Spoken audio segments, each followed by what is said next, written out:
Welcome back. It's the Flow Sports Hour on Flow FM, and it's time to talk about one of the newest Olympic sports, as baseball has been confirmed for the 2028 LA Olympics, but we're focusing today on the Australian Baseball League with the season only a few short weeks away. And joining me to talk baseball is Justin Huber, the General Manager of the Melbourne Aces in the ABL, and a former Major League Baseball player himself, if you don't mind.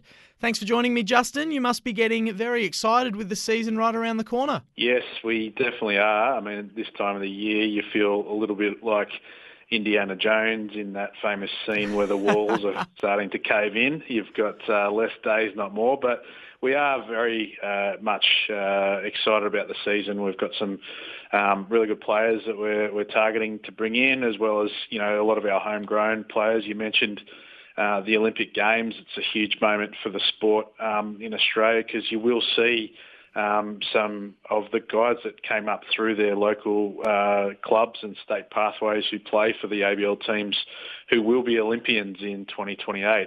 So, you know, you're seeing that firsthand right at the coalface, right at the grassroots. So that's really exciting. And of course, you know, everything else that we bring to the entertainment factor for the league, just around our game days, fireworks show, in-game entertainment, all the fun of the fair, the food, the atmosphere, the merchandise, all the things that, aren't just about the bats and the balls that come with the experience on a summer's night in the ABL. Yeah, we're really looking forward to a big year on all of those fronts as well. Yeah, really good. Well, you've sort of led me into a couple of questions that I've wanted to ask you there. So let's start with the roster. Obviously, the season's less than a month away now. Like you said, it's like that scene in Indiana Jones. And the Aces missed the playoffs last season after winning the previous two championships. So I'm sure you've been busy recruiting over the off-season to get the team back to the top. So, yeah, how's everything shaping up for the upcoming season? Is there still a bit of work to do with signing players, or is the roster getting pretty close to set? It's getting really close. We're probably one more starting pitcher away from having what we consider a really competitive lineup. I mean, everybody in the league will say they're competitive, you know, in October, you know, and everybody in March and April say the same thing, you know, but it's all about the playoffs in February that count, of course. So, you know, we've had a really good off season. People don't realise just how involved the recruitment is in the ABL. Like, you really, really do have to start recruiting right from the get-go. And in fact, in most cases, you never really stop recruiting. You're looking at next year's lineup, even in the year prior. So it's a 12-month-a-year exercise. It's got a lot of interesting dynamics to the average fan, because you know we do have this unique ability to recruit players from all over the world, not just locally. So the human interest piece in what players are coming from where and what's their journey been, it all just adds to the storytelling that comes with our roster. And I can tell you we are going to have some impressive nations covered in this year's recruitment. From North America to Asian countries and homegrown interstate players as well. Yeah, we've got a really broad spread. So, like I said, we're feeling confident, but we're still one or two players shy of where we want to be. All right, some very exciting things going on as the season approaches. Have you got players returning from the Major League Baseball in America with that season wrapping up just about? Have you got any players who will be returning to play in Australia for the summer? Yeah, look, none so far that have played in the major leagues this season. We do have one who we're hoping to get for the second half of the season, who will have some big league time. But yeah, for the most part, this lineup is with the more traditional, minor league or ex-professional players. We do have a couple of guys that have seen some big league time, as we always tend to do. We're quite lucky in that respect. Our network is quite deep, so we tend to be able to recruit players that other teams can't, and why our roster's generally been fairly strong. But having said that, look, anybody can win. You saw it in Adelaide last year, and you've seen what teams on small budgets and big budgets can do across the league.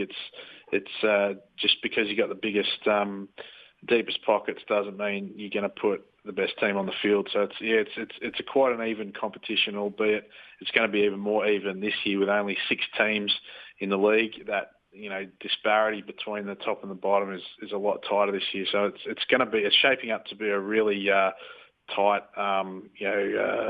season and one that's I like it. I like the 6-team format. Actually, I think it's a much better product to watch. So it's going to be exciting to see what plays out over the course of our 40 games. And besides the competitive roster that you're putting together, what can Aces fans look forward to this season in terms of marquee games or the unique match day experiences, which you touched on a little bit before with the fireworks and everything else? So, yeah, what have the fans got to look forward to this year? Yeah, it's all about the food for us this year. We've made some big moves in our canteen and outdoor dining areas that will see a much better, food service. So it's all going to be about ballpark food this year. So if you're not doing anything on a summer's night, you want to get a great feed, see some professional baseball being played. Yeah, catch a fireworks show. Also be around all the normal stuff we do, our game day giveaways and just interaction with the fans through. We've got a huge video board. People may not realise just how massive it is. It's 17 metres high. It's like an outdoor cinema screen. Basically, it's massive. We do all sorts of fun interactions with the fans, from kiss cam and dancing shows, and it's a really interactive thing. You can't just rock up to the game and sit in your seat and expect not to have your eye catch something quirky or fun or exciting that's going on throughout the action. So, stay tuned to all of our promotions. We'll be announcing specific things that we'll be doing throughout the course of the year pretty soon. But absolutely, come on a Friday night, you'll see a fireworks show just like every other year. We're really consistent with that. All right, sounds like there's going to be some exciting things for the fans, which we love to see. Something else you touched on there's 2 fewer teams in the comp this year, with Geelong, Korea and Auckland exiting. Now, you said you think that'll make it a better competition. What is the difference that really makes? Yeah, I think so.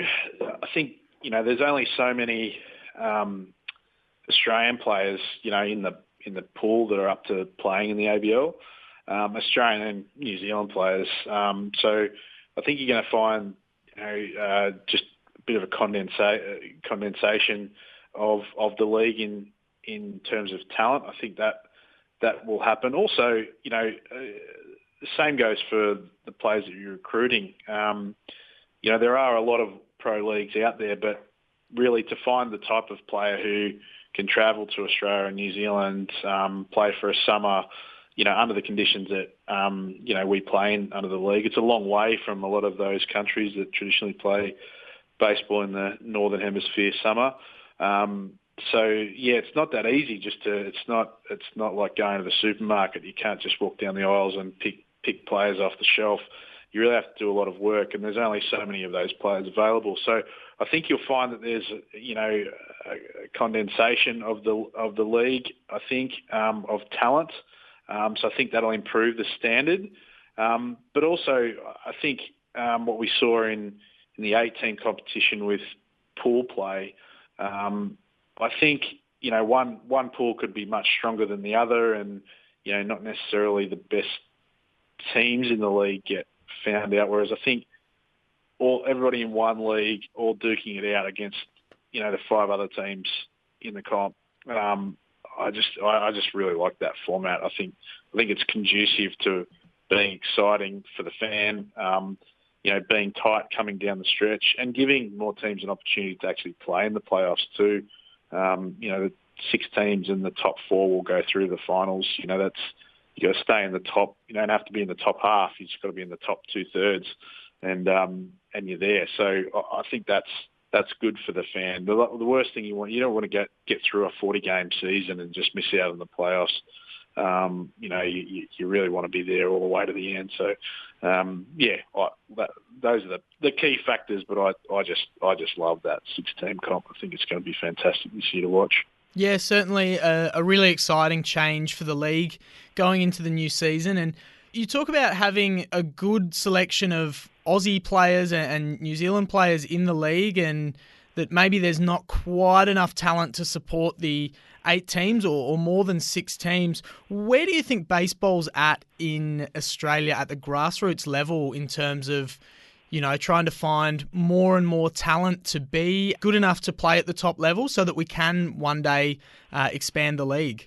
Yeah, look, I think it's a really good question. I think the answer to it is what you consider growth. During COVID pandemic, saw a lot of sports actually retract. A lot of sports actually lost numbers. Some gained numbers based on their, factors that were generally outside of, sports control. And baseball seemed to hold its numbers. So in a weird way, holding numbers during that really difficult time, you could consider that growth. And so to answer your question, I think the game is actually in a really healthy place. It's not ballooning out of control with numbers coming in, but it's certainly not going backwards either. And I think that's a lot to do with, the full spread of opportunity there is from grassroots right the way up to the ABL. I think we can, hand on heart, as a sport, say we have something for everybody. You don't necessarily need to be a player to still consume and enjoy the sport in your own way, whether that's be as an administrator, a volunteer at a club, as a T-baller, as a fan for an ABL team. You don't have to just play to find, some way to be involved. And I think not every sport can say that. Well, certainly some of the smaller sports in the matrix can't say that. But I think we're doing a really good job of that, considering the size of our sport in Australia. So I think, the utopian dream of having, 12 teams in the league or even more one day, I think it's a ways off yet. But we can be really, really proud of where we are at as a sport, and we can be really, really proud of just how much effort has gone into showcasing the sport at the ABL level. Like it's staggering how much money has actually been spent on the ABL and keeping the teams and their facilities at the right standard. Not just, private funds that have gone into that, but leverage money through local, state and federal governments over the time of the ABL, as well as overseas investment through Major League Baseball and so forth. The teams in Major League Baseball and the affiliates that we've had come through from the Asian and from the Japanese and Korean leagues as well. I mean, people don't realise that that's all dollars that are coming into the sport that otherwise wouldn't have been there. And each time those dollars are getting, spent on improving, infrastructure, the quality of the play, the product and its distribution, both locally and globally. And you couldn't say that without an Australian Baseball League. So I think that gets very, very understated as a sport here in Australia. I think people don't really realise it. But the more and more I'm involved in it, remembering I saw it as a fan when I was a kid, I played in it as a player, and I've now been involved in it as an administrator. So I've really seen a cradle to grave sort of snapshot of the ABL, and I have this unique perspective that I can say in hindsight, retrospect, we've got to be really proud of what we're doing here because it's making a difference. It's maybe not so obvious when you're caught up in it, and it may not be so significant compared to the bigger codes, but it's really significant in what market share we are commanding and our position in that and what we are offering, because what we are offering is a full spectrum, and not every sport can say that. So I'm a big believer in the ABL. You can hear it in my voice. I've committed my life to it, and I want to see it succeed. But I'm also incredibly proud of it, and I'm grateful for all of those hardworking folks out there that continue to make it work, and leverage all their networks and all their business connections and all those sponsors and folks that put their hard-earned cash into the league each year, even from the local fan who buys their $20 kids membership each year. All of that is just contributing to our game going on and progressing, and you never know where that will lead in time. There's some big things I think that are still in store, and I'm a firm believer that we're really on the doorstep of our next golden era of baseball in Australia. So keep coming out to the games, keep buying a hot dog, keep cheering for your best Melbourne Ace or Adelaide Giant, whichever side of that equation you may stand. We all hope that it's on the Victorian side, of course, but certainly, any fan is welcome, to watch this great product we've got out there, because it's fantastic. Just in your voice saying all that, can really hear how much pride you have in it and how seriously you take it, and it's great to hear that the game is growing. And of course, it is really hard to compete with the bigger codes, AFL, NRL, cricket. They're pretty much always going to dominate the Australian sporting landscape, and it's definitely hard to compete. So it's good to hear that the game is growing, even if it is sort of slow and steady. That's, really, really positive. I also want to ask about the women's game. Of course, it looks like the Olympics are going to have baseball for men and softball for women, which is really exciting, but lots of women play baseball as well, right? Not just softball. Yeah, absolutely. And likewise, a lot of men play softball as well. So, yeah, we do offer, both diamond sports offer men's and women's. Women's baseball has been around for some decades now. We do have established female competitions right around the country. Even, I can speak only for Victoria at the moment, but there's 3 divisions of senior women's baseball. We are always looking to expand, and the next frontier for women's baseball in Australia is to branch out into a standalone participant-supported junior division. We've got, in any one year, we've got just shy of the right amount of numbers to be able to host a junior competition.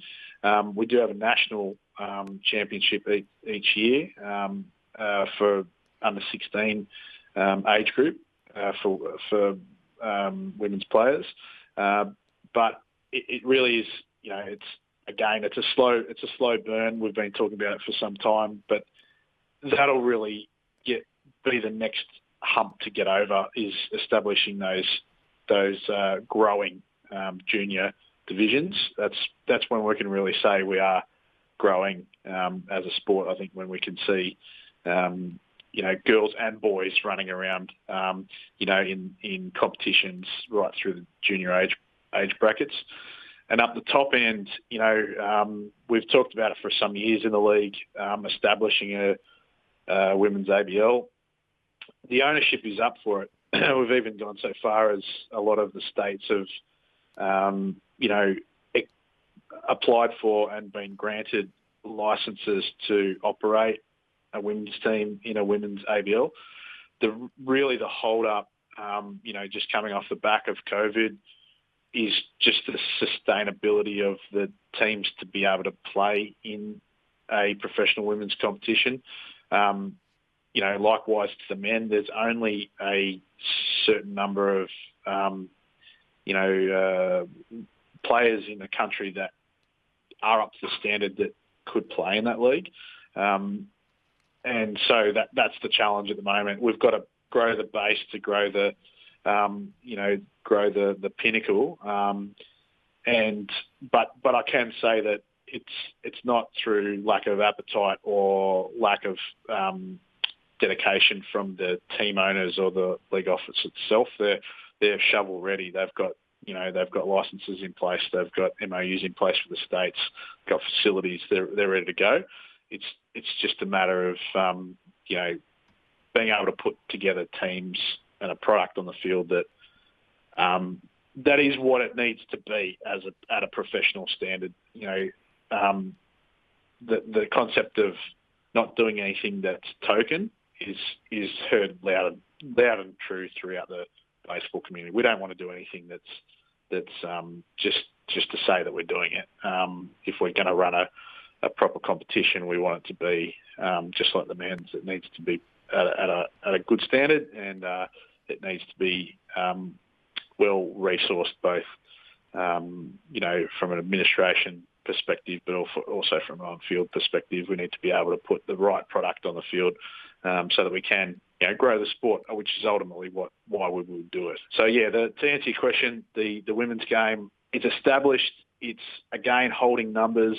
It's a product that is easily consumed at a club recreational level, and we've got some. The sport has some appetite to expand to a professional level, but really, as we talked about earlier, it's about the grassroots. We've got to get more. We've got to get more girls on the field at a younger age, and through those opportunities like the ABL, and the other things that are available to not just men's players, those interesting parts of the game that allow you to consume the sport without being an actual player. That's where the growth occurs. How do you get them in the door? We know you're going to have a good time once you get inside, but it's actually getting through the front door, which is the hardest part for us, because there are so many other things that are out there that are more visible, more easily accessed. So our challenge is, how do we get those players in the front door? And like I said, the ABL's providing a wonderful gateway for that. Well, Justin, it's been great hearing all that. I can tell you're heavily involved with growing the game at a grassroots level and trying to make it inclusive for everyone. And clearly it's something you're very passionate about. So it's really great to hear that. Just before we wrap up, one last question. The MLB playoffs are raging on at the moment. They're getting very close to a conclusion, in fact. Of course, you played for the Royals, the Padres, and the Twins. None of your teams are still alive in the postseason, but have you got a tip for who's going to win the pennant this year? And is it going to be my beloved Houston Astros? Look, they're going really well. A tip's a really hard one for me. Like, when I got back from playing, people always ask me, like, what do you miss about playing? I loved watching the guy. Once I was finished playing, I loved watching the guys that I played with. And unfortunately, I've got to an age now where actually there's not many of those guys still playing. So there's been a bit of a generational shift in my appetite as an MLB fan.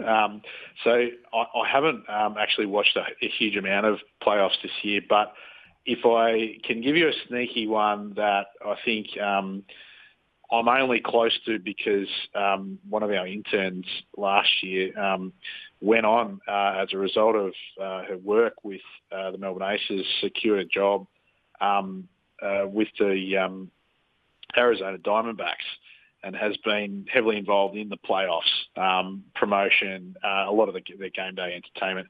So I am sneakily going for the Diamondbacks in this playoff hunt, and hopefully they get up. It's going to be great to watch either way. This part of the year for Major League Baseball is just fantastic. It's just so good on so many levels, and so many people in Australia watch it now. Like, when I grew up and came through the system and even played, there just wasn't the access. You just couldn't watch it ever. And so now it's at your fingertips. You can watch any game you like, any time you like. So it's a fantastic product, which more people than I would have ever thought in Australia are tuned into. So get on board if you haven't already.